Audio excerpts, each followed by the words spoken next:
Well, as we mark this anniversary, let's get more on the war in Ukraine from Romeo Kokriatski, who's joining us from Kiev. He's the editor of the New Voice of Ukraine.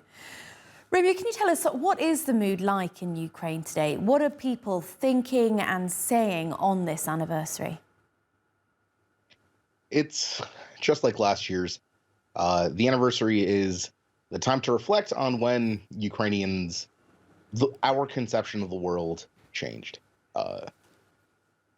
Most people that I've seen today have been talking about how they cannot recognize the people they were 2 years ago, how the experiences that they've undergone during this war has utterly changed them, not only personally, but also as a nation.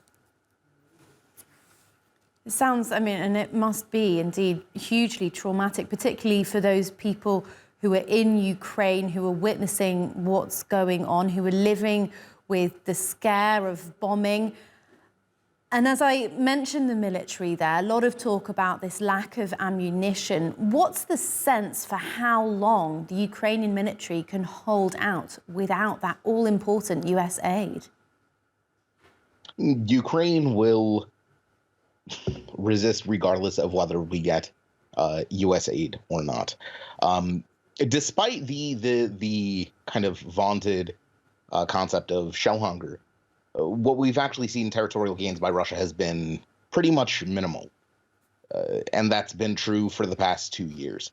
While it is undoubtedly more difficult, more challenging to hold the front lines at the areas that they are, and to ensure that the Russians don't get too much of a foothold into actually liberated Ukrainian territory, we are doing all we can. We are holding the line. That's simply a fact. There's been a lot of pronouncements of doom by various interested parties in the last few months, and they are completely unwarranted because the fact is Ukraine is holding its own, and that's with or without Western aid. There are also things, though, in the pipeline for Ukraine, perhaps some reasons for optimism, most significantly those F-16 fighter jets.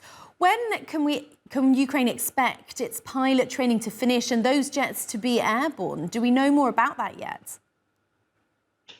I'm afraid the only people who know about that would be the Ukrainian military. That kind of information, as you can imagine, is not really widely shared. Well, I mean, they were announced, last year, in August last year, was it? And since then, training has been going on, we know. But obviously, that will be a significant boost to the Ukrainian military when they arrive. What kind of difference would you say they might be able to make? We've seen that a big hindrance to Ukraine pushing back in its counteroffensive, especially in the previous autumn and winter offensive that we had in 2023, has been the lack of ability to contest Russian bases behind the front lines. They've mined kilometers deep along the front lines, and either you use air power to bypass those defenses, or you painstakingly try and crawl and demine that entire territory. We didn't have the air power to effectively push through. Will 16 F-16s or 32 or however much they will be, will that really make a immediate impact? It is difficult to say, but we will be able to undertake the kind of combined arms maneuvers that NATO countries urged Ukraine to do during the previous offensive.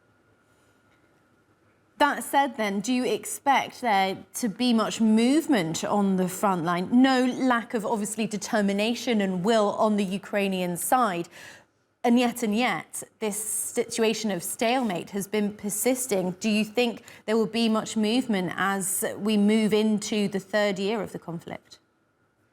I mean, we know how to resolve this war, and that is by significantly stepping up industrial production in partner countries. That is the only real way that Ukraine can make any progress. We can hold the line. We can ensure that the Russians don't go any further. We can win our victories here and there. But until Ukraine's partners show the same resolve and determination that Russia's allies, Iran, North Korea, have in terms of supplying weaponry, in terms of supplying mass amounts of high precision weaponry, then we will. It's unlikely that we're going to be able to outproduce Russia on a timescale that political support will hold for. OK, Romeo Kokriatski with that analysis live for us in Kiev. Many thanks.